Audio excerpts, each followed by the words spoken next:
Welcome, everybody. It is a very sacred Sunday. This is Love Coach Scott Catamas with one of my absolute favorite human beings, Maria Stark. So, welcome, whether you're joining us live or watching the replay, and whether you're watching the replay shortly after we did this or years from now, whenever you might be seeing this. Welcome. And a reminder that this is a non-denominational show, but we can make any moment, any day, any experience sacred by choosing to see the divine in what we do. That's, I think, one of the things that I love about Maria Stark is that she brings the sacred to her communications, her music, her workshops, her teachings, her conversations. And I've been blessed to experience her over 10 years now in all those different ways, whether it's just having lunch with her or listening to her music or doing a show like this. So if you are not familiar with Maria Stark, drop in, relax, because you're in for a treat. And I just love sharing sacred space with you, Maria. I love being here, Scott. It's such a precious connection that we've had all of these years. It's wonderful to be here on this show again. And yeah, just delighting in how I came to know Scott, which was getting to sit in one of his workshops. And I had already been kind of studying compassionate communication, but I came to this beautiful event that was happening at our friend's house, and there he was giving his beautiful gift, and I was so just blown away that I had to befriend you and we just dove right in. I was like, well, I need to know everything and please just embrace me in this knowledge. And it has been such a influence in how I view the world, in my worldview, in my relationships, and how I approach teaching and self-care and just everything. I feel like the work that we did together in the context of compassionate communication and cultivating a literacy of emotions and values. I remember being at your house one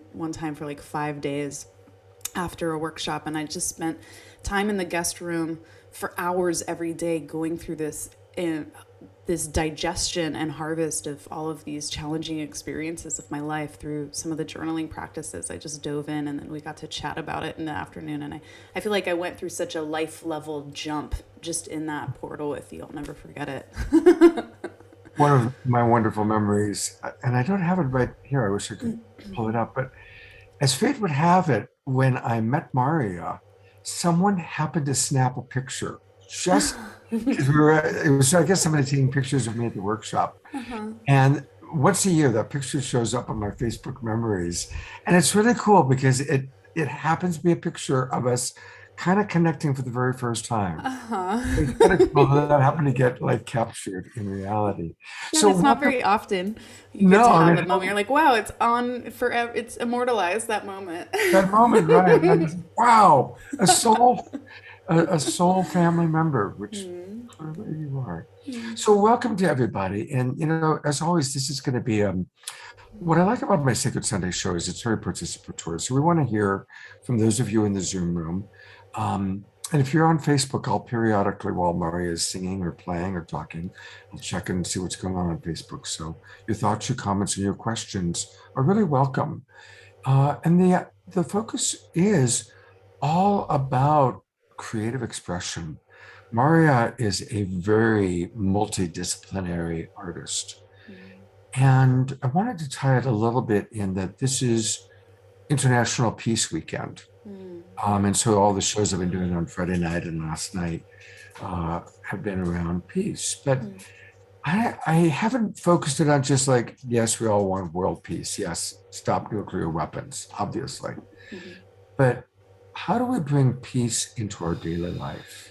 That's really what I've been focusing on with everybody this weekend. And so as you share today, and I'm going to turn it over to you for an opening song or meditation, let's just make that our theme. How do we create peace in our day-to-day life? Thank you so much. Well, I'd love to just take us into a brief meditation and Taking a few deep breaths in together with that prayer in mind, holding the flame of peace at the center. And just locating ourselves right in the center of our heart. Noticing sensations that are rising in the space. And I invite us all to take a gentle tone to connect to the center of our instrument, this eternal tone that connects to the edges of the known and the unknown of our awareness, and taking that deep breath in together. And a gentle hum to the heart.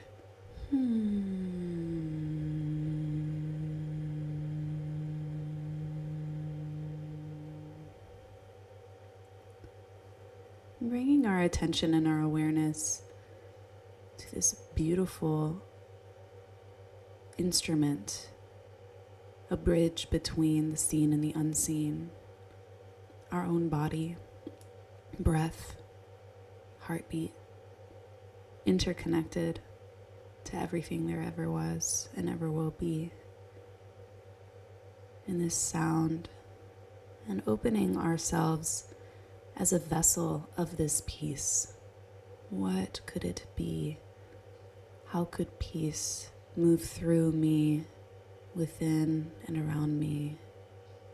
Inviting a tone of peace to come in and warm the body temple. Taking that deep breath in together.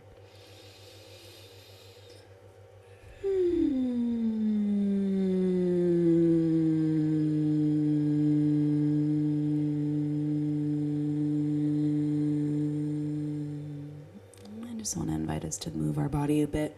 Really acknowledging the co-creative play that is alive in this beautiful incarnation where our body gets to interact with light and sound and breath and intention and our imagination and the receptive and the expressive, and just bringing awareness to the top of the head, through the central channel all the way down to the root, the base of the spine, and noticing this beautiful pole of light that extends from the top of our being to the bottom.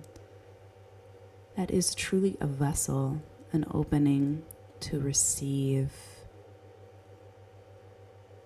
and to express. And in that receptiveness, we invite another tone in again that connects us to the great creative life force that moves through all, to move through us, and bringing that through our voice and our breath, taking that breath in.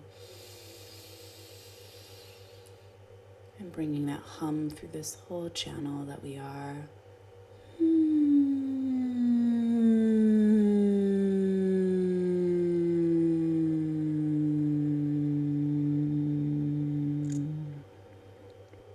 And with these three tones, we extend this prayer that we may understand a little bit more today and ongoing, how we get to participate in peace, bringing peace inside of us and peace within and around us. And just feeling into the continuing pulsing of your body instrument, your body temple. I'm going to share this first song, this opening song, to celebrate the body temple, to celebrate the receptive to the creative life force.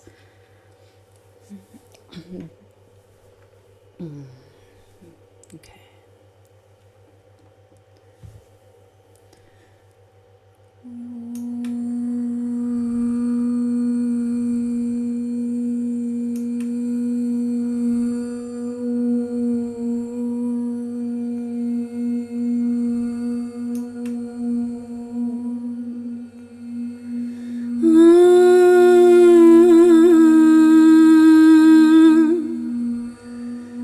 Yeah.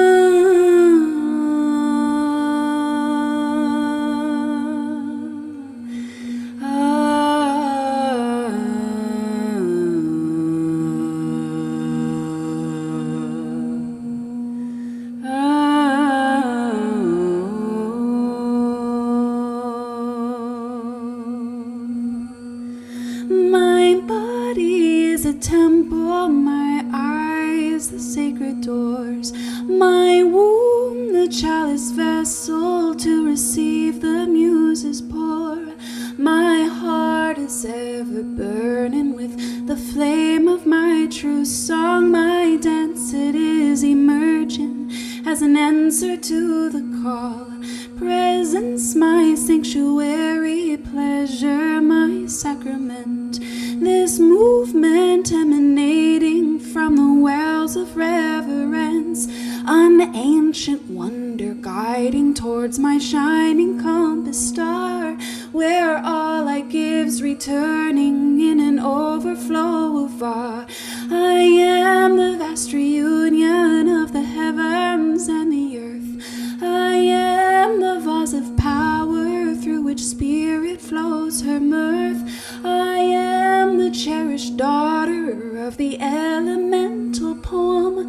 My body is a temple, great mystery comes home, and I pray with every step I take, praise with every move I make, worship in the holy temple, body all around me. I pray with every step I give, praise with every move I live, merging with the holy temple, body from within. My body is a temple, my eyes the sacred doors, my womb the chalice vessel to receive the muse's pour. My heart is ever burning with the flame of my true song. My dance, it is emerging as an answer to the call. Presence, my sanctuary, pleasure, my sacrament.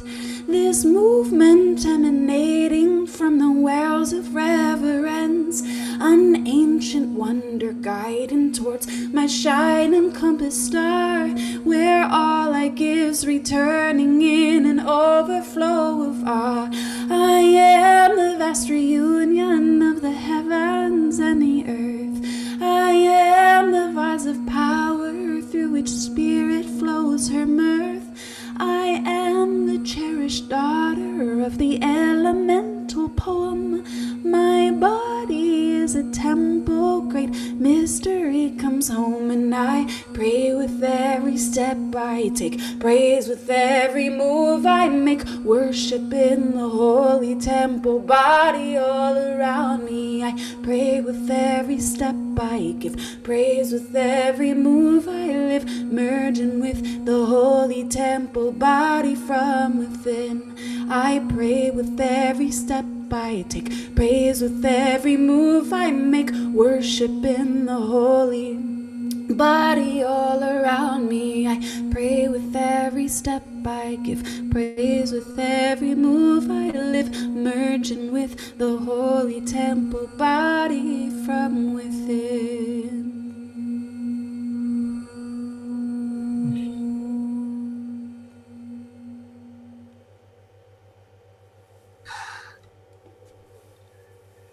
That was just so exquisite. Thank you. I want to be Maria Stark in my next life.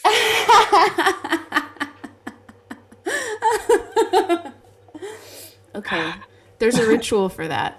Good. I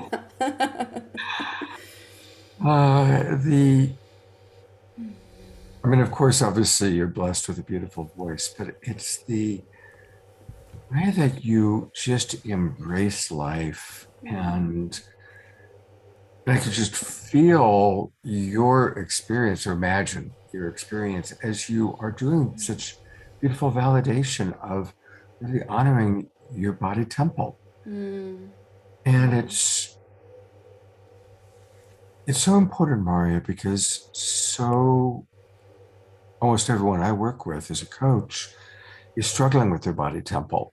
You know, they're struggling with shame. They're struggling with, I'm too fat, I'm too old, I'm too this, I'm too that, or I'm not enough this, I'm not enough that. You know, and just that honoring of life and your body temple and your being and that invocation, that song. It's like, gosh, heaven on earth is when we all are living in that reality. Yeah, it is I want to just honor my sister Sophia Tom, who inspired that song. I was participating in one of her beautiful workshops, in her school, Body Temple Arts, and that was the flame that we were all tending for the weekend, and it really evoked that in me as well. That sense of I feel you. I feel like our so much apart, for me at least, in embracing the paradox of my own incarnation is managing the reality of having a body and still being part of this kind of realm where we're connected to the unseen, this idea that like, oh, things are a projection, we're living in kind of like a reality that's pulsing in and out of existence all the time. And there's some solace that can be found. I can take refuge in, oh yeah, this is a dream, oh yeah, this is a impermanent, it's always changing, and it's kind of like projection of my mind. And yet here I am having the lived experience of very temporal, earth-based processes, and some of them are challenging, and some of the cultural trances that arise around enoughness and the body, and what we're supposed to be, and what success looks like, and what I'm supposed to be. It is this deep complexity. And I know for myself, the more I tend to being with the nuances of that conversation inside of me, the more settled I become in my own body and my own creative process. And so this song for me was a declaration of that. Like, wow, if I am in co-creation as a primary source of creativity in my life, in collaboration with the big creative, the big Maha muse, what would it be like to really be actively, with as much extra attention as possible, tending my body as such, with that level of reverence of like, oh yeah, this is the great creation, and here's my instrument, and what do we get to do together? Nancy, who's in our Zoom room, wrote, wow, that was beautiful. The tones made me cry. Oh. I reimagined my body as a temple. Thank you so much. Thank you. And Nancy. then Joyce, welcome. Joyce is watching on Facebook. And Joyce, thank you for sharing this out. Joyce is always really good about that. She sends lots of love and hearts. And Davida writes, thank you for reminding me of what I truly am. So you'll see me periodically checking the different Facebook messages, and we do want to hear from people. Matthew just wrote, lovely song, beautiful thoughts. Thank you, Matthew. So I want to, talking about peace, Maria is obviously a brilliant musical artist, but she's also a wonderful, compassionate communicator and teacher. And I want to go right to something that's just, I'm in so much sadness about. That is, I've come to the painful realization that our country is in a civil war. We're in a civil war, and it's a social media civil war, but there are radically different views on vaccination. Now, we're not going to get into a conversation about the science. We're definitely not going to get into pro or anti. But what I do want to do is talk about, all right, how do we have peace? How do we create peace when we have friends, loved ones that are adamantly on both sides of that coin? Yeah. It's a thing. It's a real thing. And just like in, when we think of Civil War, most of us think of the American Civil War, where North versus South, and all of a sudden people were killing their cousins and fighting against people that look like, it's harder when it's the people that speak the same language and are in the same country. That's a civil war. There's civil war now going on within families, within couples, within people who are adamant, of course we have to get vaccinated, and people that are equally adamant, there's no way I'm putting that into my body. So Maria, do you have any thoughts about how do we create peace and as peacekeepers and way showers try not to buy into the Civil War. Yeah. Well, I hear your sadness around that and the reckoning of, oh, is this, one of the wars that was prophesized, that it would be a war, like a psychological war amongst the people. Yeah. I had that similar realization a little while ago, and was equally saddened to recognize the war that was happening within myself, even with my connections with so many beloveds that were sharing really interesting cases for either side, and managing my own being of reflecting around, wow, these are so many, it's been a, what I think right now is that we're in such a catalyst because of the amount of stress that's going on and amount of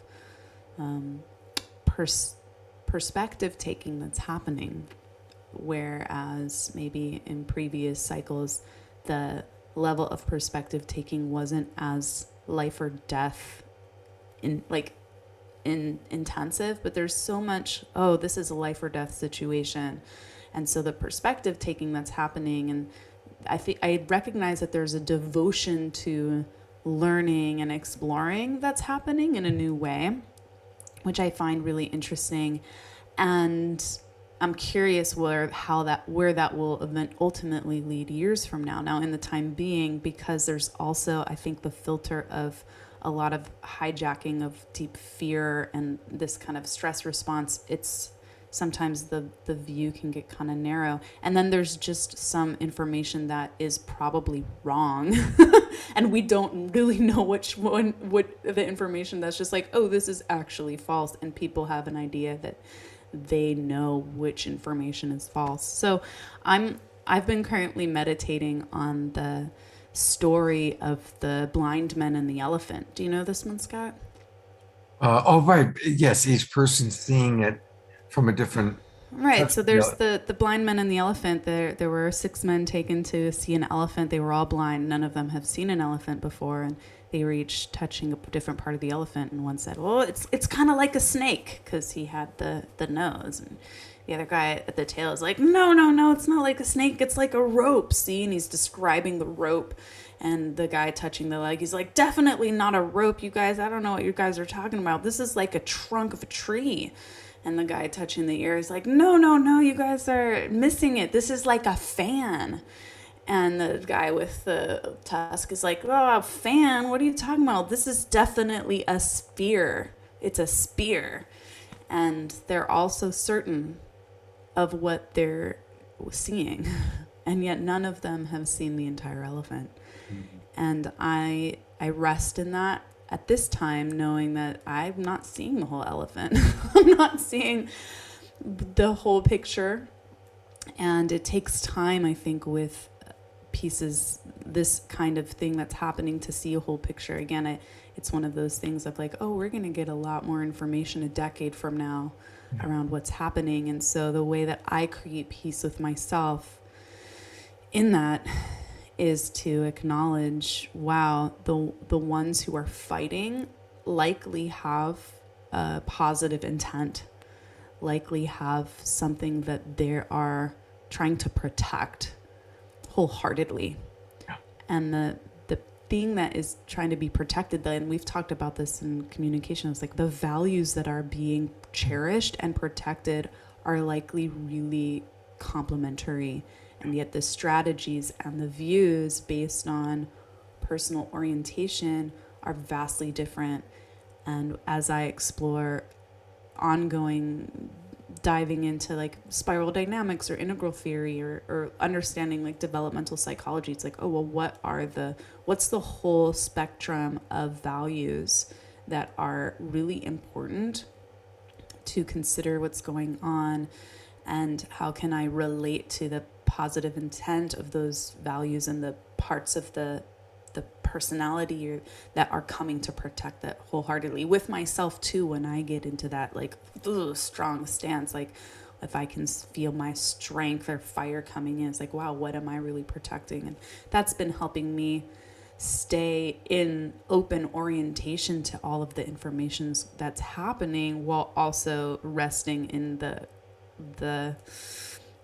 the tone of wisdom within my own body, that like I don't see the whole elephant, and there's going to be more information that continues to arrive. Wow. You just stated that so perfectly. And I just want to emphasize this, like when we are talking with someone who has an adamantly different belief, especially about this particular thing, we all want safety, we all want health, and we all want personal freedom. And those seem to be the primary driving values on both sides of how to manage the pandemic, how to manage our health. And so if we can just remember, we all want the same thing.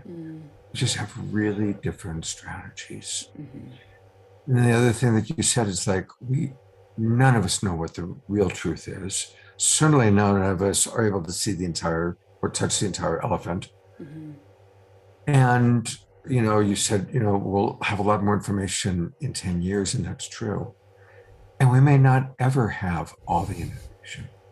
I mean, we still don't know who killed John Kennedy. We still don't really know what happened on 9/11 20 years later. I've been waiting for the big reveal, right, for both of those events, which were landmark world-changing events. And we still haven't gotten the full truth in a mainstream, this is what happened way. And it's interesting with archetypal events, they always are played out in a way where we really never know what the truth is. Right. We don't know what the truth is about Jesus, if he ever even lived, if it was a myth, but there's billions of people that have strong opinions about it, right? And strong beliefs and a lot of faith around it. And it's like that with all the archetypal events. And we are in an archetypal event with this pandemic. Absolutely. And it is, it's one of those things that when I think about, again, the piece that I was saying about how stress can be enhancing at times, and it can be a catalyst for incredible growth and transformation of the individual and the collective. And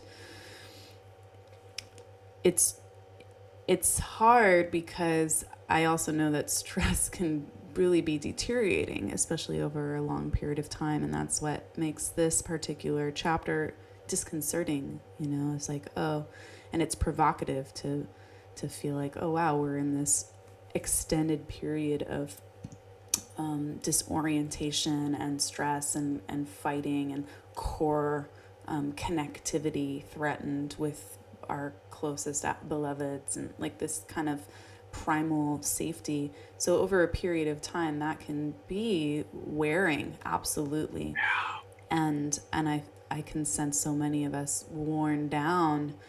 And in my own practice, it's an ongoing journey to embrace, like, oh, what is the creative tension that's happening? What's the creative opportunity of chaos as one who's a devotee to compassion and peace?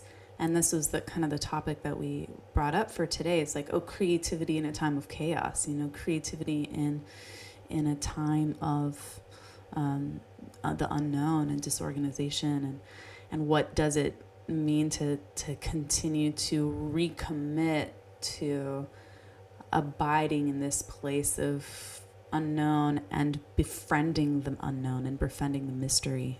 I think this is a part of it too. Is like the unknown can be so scary, and so it can be very, it can bring up those mental images of worst case scenario, worst fear.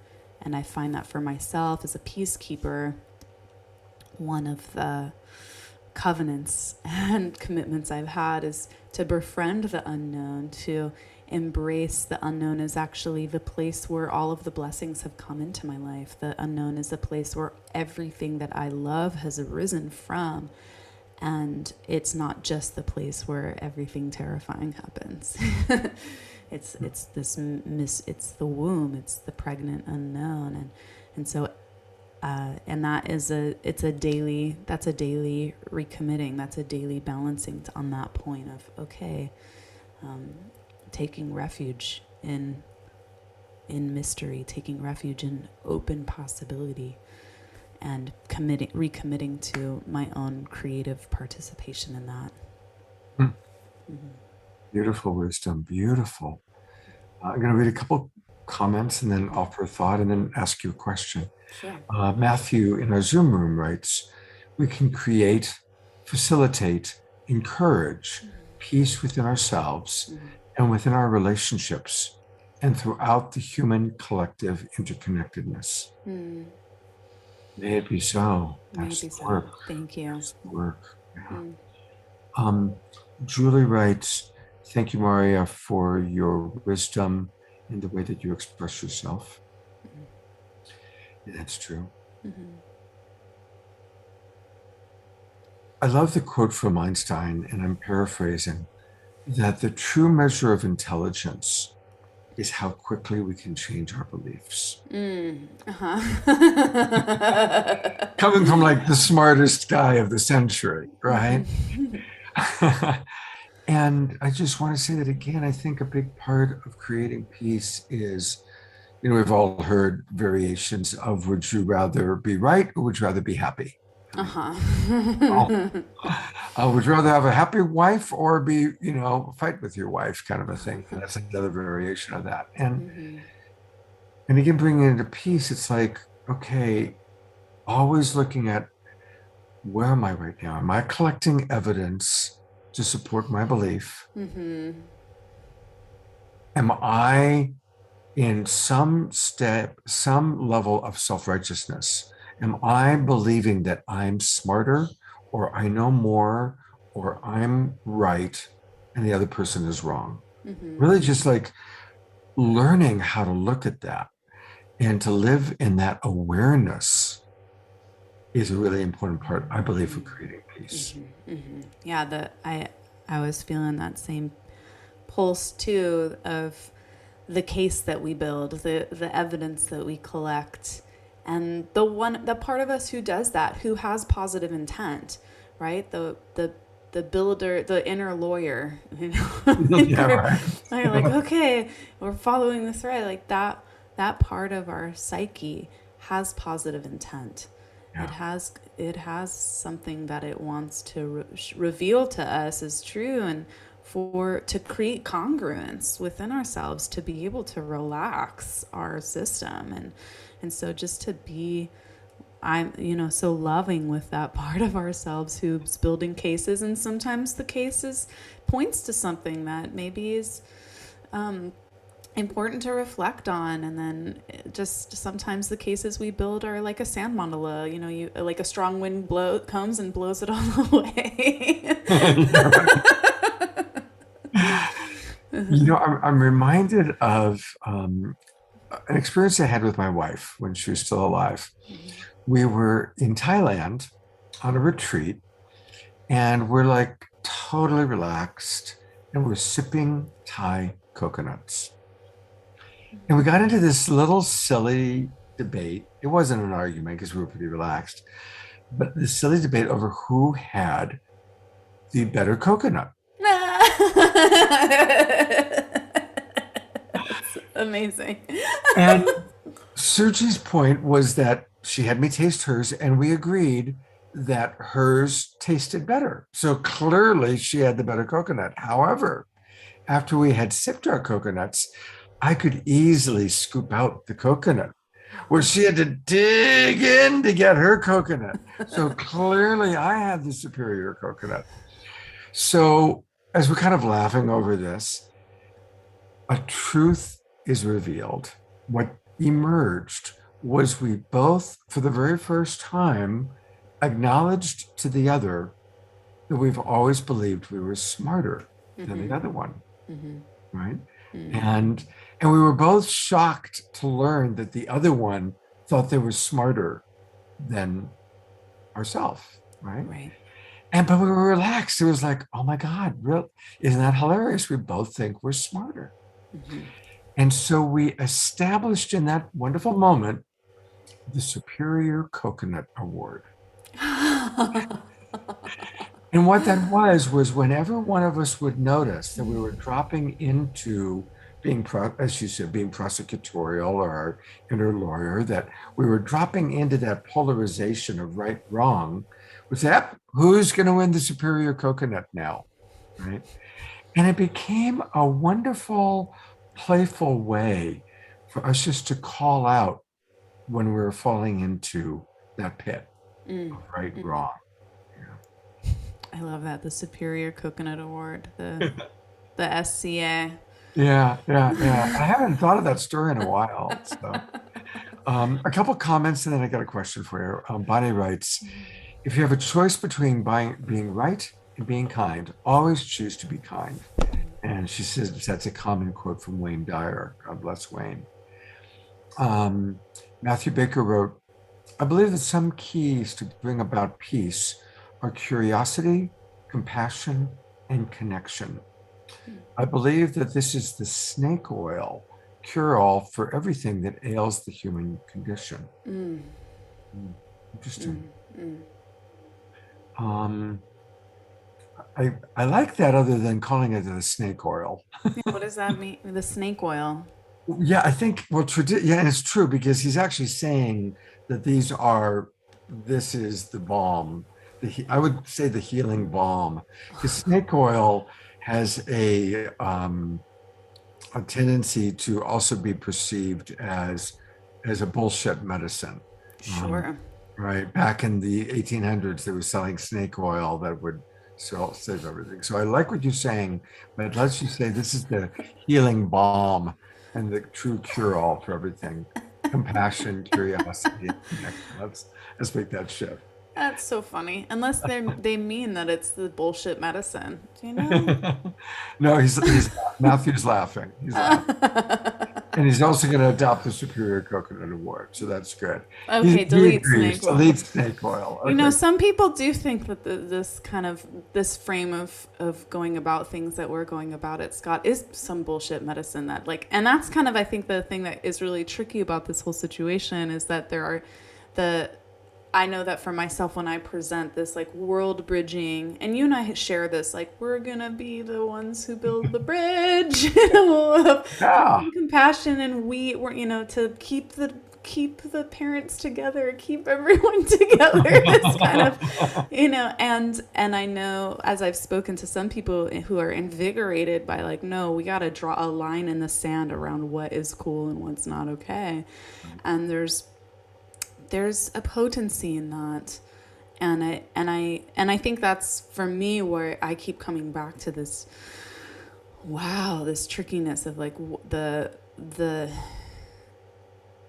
where healthy boundaries come into play in this conversation, where it's boundaries are also part of a healthy expression of protection in red, and that the result is that people go away sometimes with boundaries, as I read in that comment in our Facebook. It's sometimes you make a healthy boundary and then some people exit your life, and there are boundaries being made that are very strong, and I keep coming home to, am I worshiping upset as I create this boundary? Am I reinforcing this hologram of divide? And I think there's some of the mythos that is arising right now that I keep kind of questioning. It's there's two timelines coming, and it's this separation of two worlds, and there's gonna live in these two opposite worlds. And I've been, again, in my world bridger heart being is that a permanent display of multiple worlds? Is that something that just happens sometimes in conversations? Is it sometimes they're on top of each other? what does it mean to have a multidimensional experience of an incarnation, and what's beyond that, and what more is possible. Like I think there's a lot of dream images coming up from the base mind in order to meaning make and like wrap a congruent understanding around what's happening. And some of these mythos that I observe happening are really mythically charged with like this fight duel thing. And I've just been processing like, how is that reflective of some of my own developmental trauma? How is that this other, what else is that an expression of in my psyche, if I'm committed to exploring my life as a dream, if I'm committed to exploring participating in an embodied way in something that is malleable. That everything you just said was so rich. Now we just shifted. You just shifted us into a higher gear, because I absolutely believe this is a dream world, and that doesn't mean la di da. We don't care. It's just all a dream, but it is a dream world, and there's a dream within a dream within a dream within a dream, and we have our individual dream that we're having, that where we're working out our own personal experience of reality, and learning to love ourselves and learning to love each other through our dream. There is then variations of the collective dream, family, epigenetics, and then cultural. I mean, there's so many levels to it all. And I do believe absolutely we are living in a multidimensional reality. And I've experienced that. I have been blessed to have non-drug induced experiences of my multidimensional self.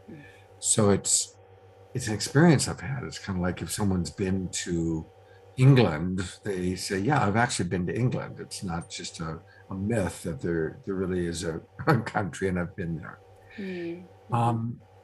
And so within this dream reality, within this multidimensional reality, it is a powerful time. And within the collective consciousness, there is oh wow, is this the end of the world? Is this Armageddon?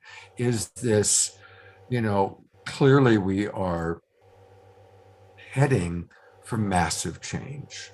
We experience it through climate change, and we experience it through biological change. And most of us are aware of, whoa, this is big time stuff. This is a big time decade, or however long it's going to be. So bringing all that back to creating peace, first and foremost, so important for us all to have a practice. All have it, whether it's yoga, meditation, martial arts, playing a musical instrument, a religious practice, to have a practice that helps us to get calm and centered and connected to the divine, whatever you want to call the divine, connected to life. So all of that being said, I want to ask you about your personal practice. And then I believe you have some wonderful offerings that help people to connect to creative practice. Thank you, Scott. Some of my personal practices, I belong to an amazing Sangha right now where we do weekly meditations together, and I have a couple of different support communities. So a big practice is to stay connected with like-minded folks who are practicing together so we can continue and train with each other in congruence with our shared values around staying connected to our temple body. And so some of my practices for that include Qigong, meditation. Some of my practices right now are and one of my favorite practices to share are tuning and toning, and using the voice as a way to ground into my body, as a way to stay connected to kind of what I was sharing before, like the big Maha muse, life force energy, the big creative. And using my voice also as a vehicle for self-knowledge and for attuning to the different layers of my subtle body.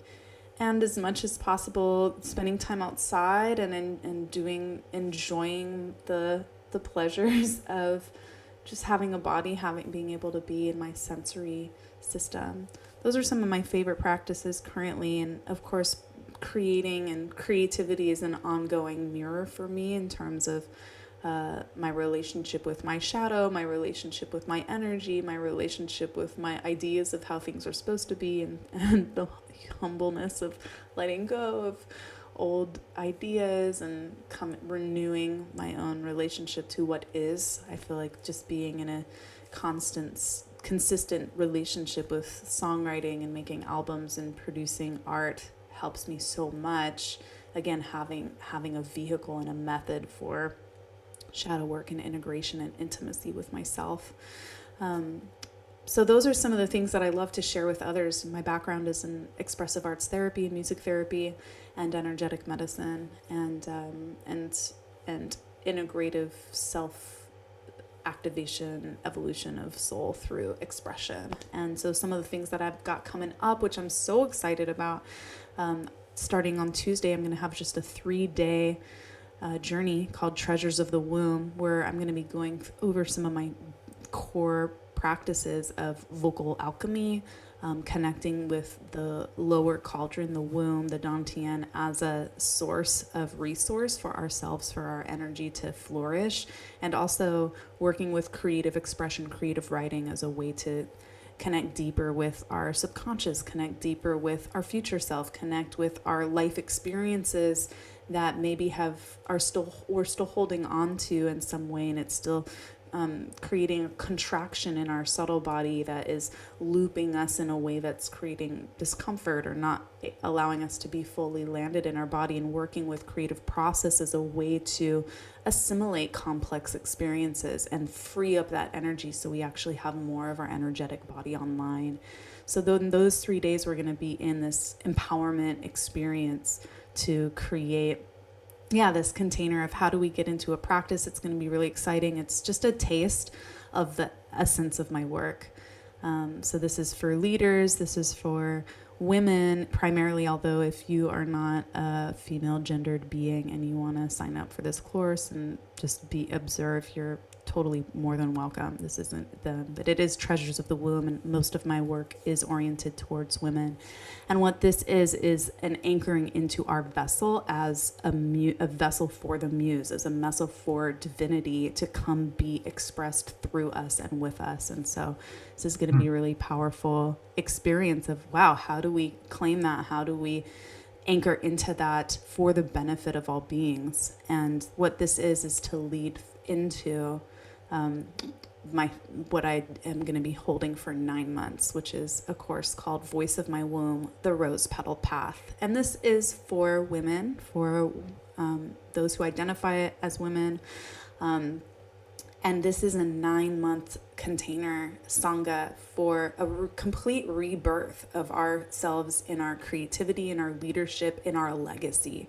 Because what I know for myself as a creative is that I need support, and I love to have a place to really dive deep with others in excavating the parts of self that maybe got hooked into different experiences, are still lingering in other times. We're going to be going through deep rites of passage work in Voice of My Womb to locate ourselves and come into a really strong practice of embodiment, creative expression, consistent structure around creativity, so that we can actually use this knowledge and training to use our voice, get really comfortable with singing, get comfortable with expressing ourselves, being seen, being known, sharing our gifts with the world. Because what I believe wholeheartedly is that there is a balancing that is available for more and more women to come into their full potency of their creative life force energy. So this is the 9-month journey that starts in October, Voice of My Womb. This is the first time I'm doing it for 9 months too. I've done 7 sessions of this in 3 months, and we get so deep, and it's been so fun to do 3 months of Voice of My Womb. And always at the end of 3 months, we're all like, oh my God, we're just getting started. We want to go further. So this is the 9-month container so that women can really experience having a complete rebirth, a complete gestation of of of this kind of transformation. So on the other side, my hope is that women who come through this journey are so invigorated and inspired and feel confident and held and supported to come forward in the world with their gifts at a whole completely new level. Beautiful. So I want to let people know how to get there. Yeah. Matthew is feeling sad that he's not a woman, and that he would love to take the course. Oh. And I get kind of a similar feeling too. Matthew writes, Treasures of the Womb sounds exciting and amazing. Makes me wish I was a woman. Again, I'm with you there, Matthew. I'm with you. So the way you get there is go to templeofthemuse.com. That's Maria's primary website, templeofthemuse.com. And then you can just click on Voice of My Womb, and that will take you. Or you can also go to where you can learn about the Treasures of the Womb, which is the 3-day program. Right, and people can go to offerings to find the Treasures of the Womb portal. Okay, cool. And again, that's starting. We can type it in right here into the chat box. These two places, because Treasures of the Womb were happening on Tuesday, and if you come, you get a free ticket for a friend to come with you. So that's Treasures of the Womb right there. Right there, perfect. I'll also put it into Facebook. Awesome. I want to read a couple of comments, and then I have another question for you. And thank you. Nancy wrote a lot just about, I'm not going to read it all, but about the challenge of different perspectives about what's best and the right way to go with this whole COVID thing. So thank you for that, Nancy. James wrote, my dreams have been about the end of the world, but I don't necessarily experience that in my recent life. I am experiencing a reality shift. People, places, and things from my past have been showing up in very synchronistic ways, very different from before. Does anyone relate? So I'd love to hear what people have to say about that, and certainly Maria. Matthew wrote, through active self-guided meditation, I believe we can go deep through our inner selves and connect the collective interconnectedness into healing intention and forgiveness, letting go and love and life energy help facilitate and expand peace. Beautiful. Beautiful. Makes me want to share this song. I would love that. Thinking about the end of the world. Oh, that's interesting because one of our other, James wrote about having dreams about end of the world and Armageddon. So, all right, let's hear it. I shared this song on Saturday Night Alive last week, but it feels appropriate today, as you know, one of my favorite practices in a lot of the Buddhist meditations. It's taking refuge in impermanence. It's this constant meditation on death, that rather it's our big death, a final return of the self that we know ourselves to be now, or if it's death of an identity shell that we crack out of, which can also feel intense, as we know, as we're doing more self-integration work, we go through these little deaths. And as I've been feeling into the possibility of wow, the end of the world, I'm reminded of the end of what world? The end of one world is the beginning of another. And there is a grief at any time of the end of the world. Or there's like a grief I feel of like, wow, did I incarnate in planet Earth to experience an apocalypse, to experience like extinction or being on the verge of extinction? And what growth is there here for me if that's the case? And is that what's happening? And what opportunities are in relating to death in a new way, and relating to the unknown. You know, there is still so much unknown. And so I continue to abide in the surrender of what I believe to be true, and into, wow, what else is possible? And what is the end of something is the beginning of another. And I don't know what that looks like yet. But this song was deeply was written from that place of, wow, am I I was in a personal crucible of the death of what I believed were the most important things to me at the time, and kind of the surrender of the one who was going to save the world. I was really on that Messiah complex, like, oh, I'm, in my leadership, I'm going to be the one to build all of the bridges with all of the internal civil wars that are happening amongst the people, because I can bring people back into the unified remembrance of the great creative symphony of all, which we're all a part of. It's like very alive. And I was having this moment, dark night of the soul, of like, oh yeah, and what if it doesn't work the way that I wanted it to, the way that I had an attached identity towards, and what would I do then? Would anything really change? Would I still expand into, wow, all of the stars die, I'm gonna die, everyone I know and love is going to go through the great initiation of death. And here we are, all facing that together in a way that I haven't experienced before. And again, I do believe that collectively we are part of one organism, that we're part of one consciousness, and we're also individuated as our individual experiences that then get to share information with other parts of this greater organism. And we're all going through this reckoning right now. And so I'm in a fascinated opening around that at this time, and this song sort of speaks to the wonder that's still available and in the unknown, and just joining my voice with the song that's singing between the stars at the moment.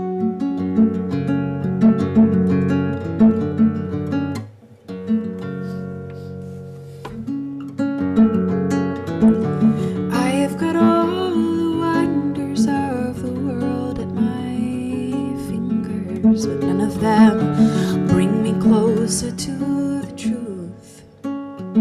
I have pulled cards from the deck to read my soul in scriptures, but the pictures couldn't show me what to do.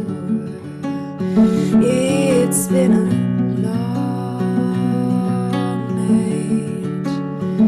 I'm just a fragile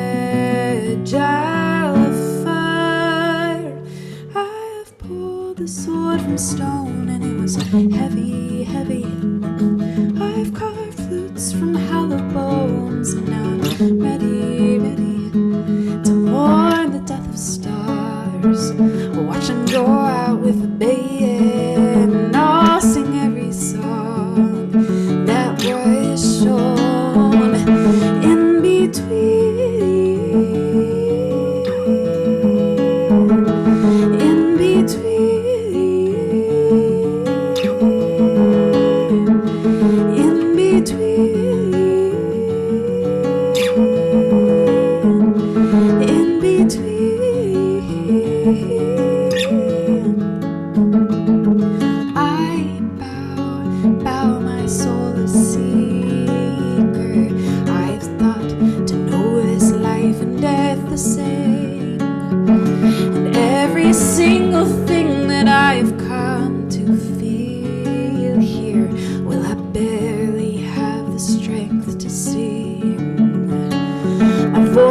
Cracks at the sound of your name, but as I speak, so does the flame. I have pulled a sword from stone, and it was heavy, heavy. I've carved flutes from hollow bones, and now I'm ready to mourn the death of stars. Watch them go out with a baying. I'll sing every song that was shown in between. In between. In between. In between.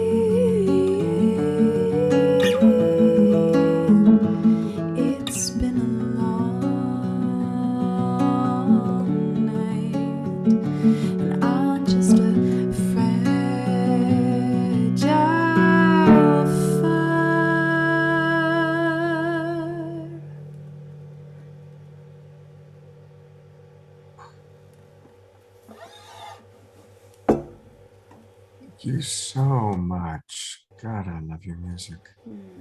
Oh, Thanks, Scott. so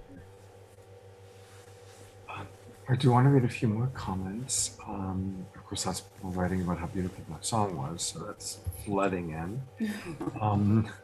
Joyce Glasgow writes, I'm reminding myself each day to follow the mantra that I created for myself.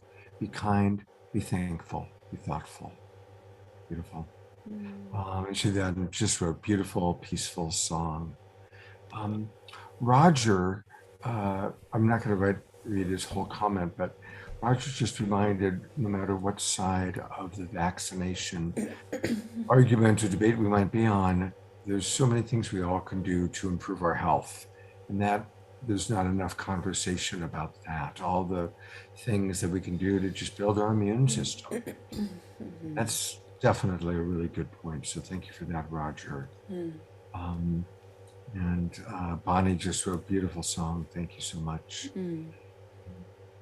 Matthew writes, death of the conditioning and programming and attachments and the enmeshments in our perception of our identity and beliefs of how the world should be can be painful, but it is ultimately a beautiful growth and awakening.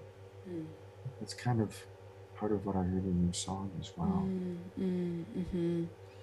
Yeah, it's this piece of making peace with death and still of death in the unknown. Making peace, mourn the death of stars, watch them go out with a bang, sing every song that they've shown in between. Like, we're still alive, you know, it's still happening. The earth is still fertile, right? Oh, the earth is fine. You know, I have sadness for the species that are going extinct. That's really sad. Yeah. But, I'm fond of my own kind. You know, the whole thing that if you take a look at the history of the earth, like if you took the entire length of time that this planet has been here, and you scaled it to a year, right, a 365-day year, Homo sapiens have been on the planet in the last 11 minutes of December 31st. Wow. That's how minuscule our time on this planet is. If you look at how old the planet is and how many phases and evolutions the planet's gone through, and we are in a sixth extinction level exists. This is the sixth time there's been a big extinction of certain species and the new species evolving.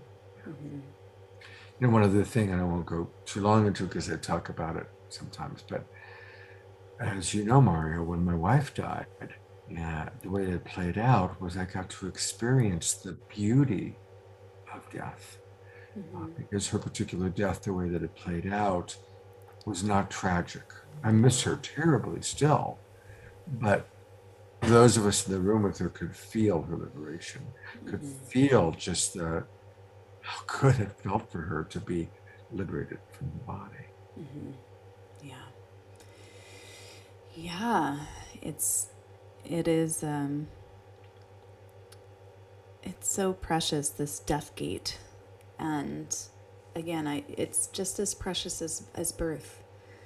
And I think that for myself as an ongoing practice in humility is, you know, I've been playing with the one. I was like, oh, was I born to make a difference? You know, was I born on planet Earth to help be part of the team New Earth Builder? You know, yes, that's part of it. Of course. And you know, what dies in order for the New Earth to be built, and like what is it to stand at the gate as a death doula, holding the flame for what's to come, that's still in the unknown, that's still in the dreaming. And does it happen on this planet? Does it happen on another planet? Does it happen on, you know, and not knowing, like the big, I don't know. I like to dream. I have some visions. I have some story. I like to tell some good stories about it. and feel that in my body, you know, and like really get to be in the practice of what more is possible and opening beyond the the contraction that's happening, and also riding the contractions that happen that are primal, with as much self-love and compassion as possible. Beautifully described. We're winding down, but just kind of on what you were just saying, one last thought, and we'll turn back to you, is that it's an old one, but I love the analogy of the caterpillar and the butterfly. And caterpillars eat too much. They have a voracious appetite, and they literally eat so much that then their body says, this is it, it's too much. And as the caterpillar is dying, obviously the caterpillar is experiencing death and all the discomfort that comes with death, and all that's happening inside the dying caterpillar are these imaginal cells. And the imaginal cells are attracted to each other, and they're magnetized to each other. And then they feed off the goo, that's the soup that's left of the caterpillar, still not knowing what's going to happen. But if enough of those imaginal cells find each other, then the butterfly emerges. And how can a caterpillar ever possibly imagine becoming a butterfly? But the imaginal cells on some level know it. And each imaginal cell, being a cell, has its purpose. And so you, Maria, are an imaginal cell, as am I, and Matthew, and Nancy, and Bonnie, and all of the people listening. We're all imaginal cells. And we are finding each other. Obviously, that's very much what we're doing as we build our new tribe, as we build our communities. We are finding each other. And we will fly into whatever the next reality is, whether it's on this planet or parallel Earth or a multidimensional universe. I love this imaginal cell, and just as you're saying, like, they feed off the soup, it makes me laugh. I was like, oh, how do we get to become really good cooks of the like soup of disintegration? Right. I was like, let's just have, what flavors can we add into here? I love that. Caterpillar soup chef. That's my new I hat. love that. There's a song for you. There we go. Or one of your wonderful Mario Stark stories. Matthew writes, something I know without a doubt is that there is a lot more that I don't know than that I do know. And yes, absolutely. And curiosity and just accepting we know this little itty bitty part of the whole story. Maria. Yes, Scott? Hello? Uh-oh. He disappeared for a moment.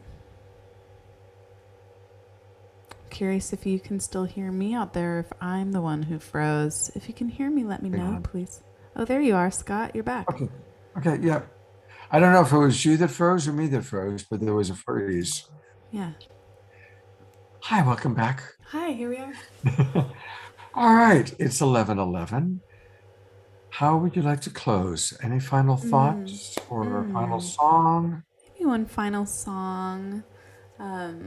Just as a song called Rose Lineage.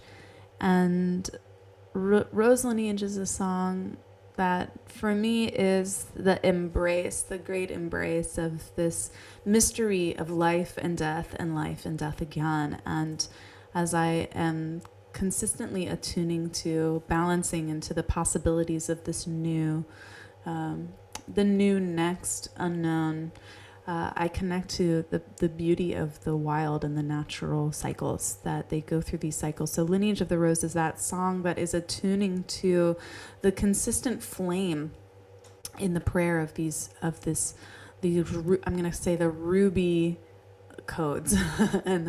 and for me, that means it's a connection to passion and desire and this invigorating life force energy that is continuing to flow. It's continuing to beat in our hearts and in our blood and in our wombs and as a part of these gates of life and death. And so this song about the rose is really surrendering into the rose that blooms when she's ready.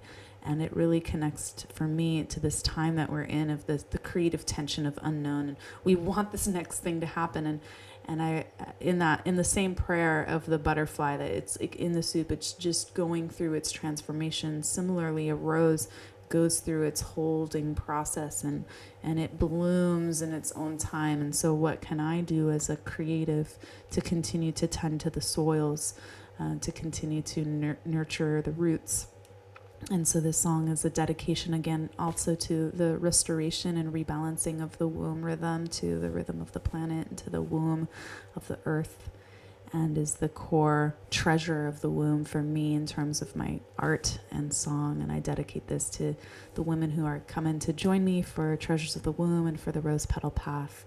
I send this out to all of our lineages and to our hearts and to our creative essence, that may we be restored and return to the fragrance over and over again, to bring that bliss and that pleasure back to our mind so we can stay fertile and open in our orientation to what's possible.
of the velvet prose, lineage of the crimson waters, lineage of the rose, lineage of the Magdalene daughters, lineage of the scarlet codes, lineage of the visions, they brought her back to the heart, lineage of the rose, blooms when she's ready,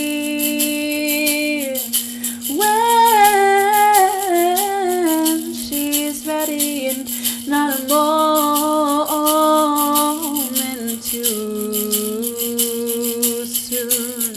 I am but maiden diamond in the rough, painting wings of satin, blushing petals, temples tender to the touch. I let you in, I let you in. I am blossoming slowly to the light.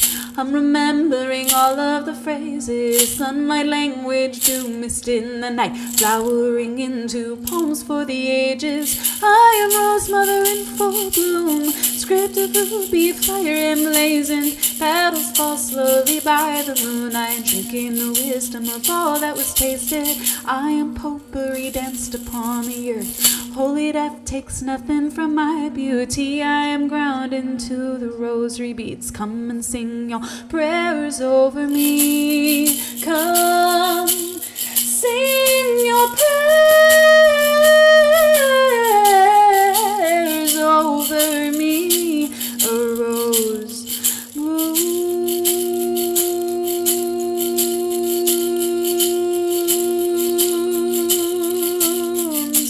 A rose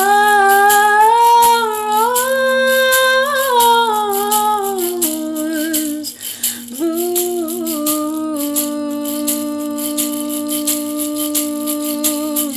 Lineage of the grandmothers, lineage of the velvet prose, lineage of the crimson waters, lineage of the rose, lineage of the Magdalene daughters, lineage of the scarlet coats, lineage of the visions they brought her back to the heart. A rose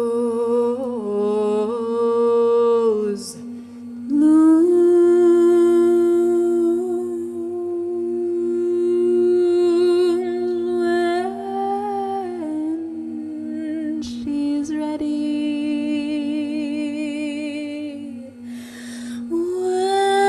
When she's ready. Not a moment too soon.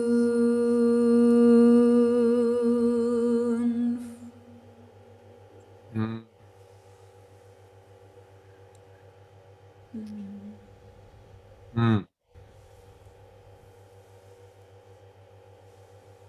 Mm. Someday I want to do a show with you where you describe your understanding of all those different lineages. I mean, usually I want to know about the lineage. Oh, I really want to know about that lineage. Ooh, So Yeah. that definitely would be a good one. That'd be fun. I would love to share about that. Thank That'll you be all so much for the love and those in the comments about that song. Yeah, about the lineage of the rose and lineage of this feminine magic. You know, just shortly, it's that. You know, I studied so much like beautiful mystical traditions that were really intact, and yet for me they were missing a certain connection to the feminine grace and cycles of birth and death in the way that part of my heart was longing for. And so as I connected with the rose and some of these other qualities of just looking back into my own lineage and connecting to the mythopoetic of what was possible, there is a lot to be discovered in that path. And I definitely go over that in my work and in the rose petal path and voice of my womb. And so that's the heartbeat of what's happening in there. Mm-hmm. Well, a reminder to go to Temple of the Muse. Mm-hmm. That's her website, templeofthemuse.com. Welcome Charity all the way from Oxfordshire, UK. George Noble, thank you very much looking at that particular Facebook group. Thank you everybody in our Zoom room. Blessings to all of you who watched the replay. And I think I'll close with this wonderful comment from Dia, who's one of our regulars. She writes, Maria, you are the quintessential woman.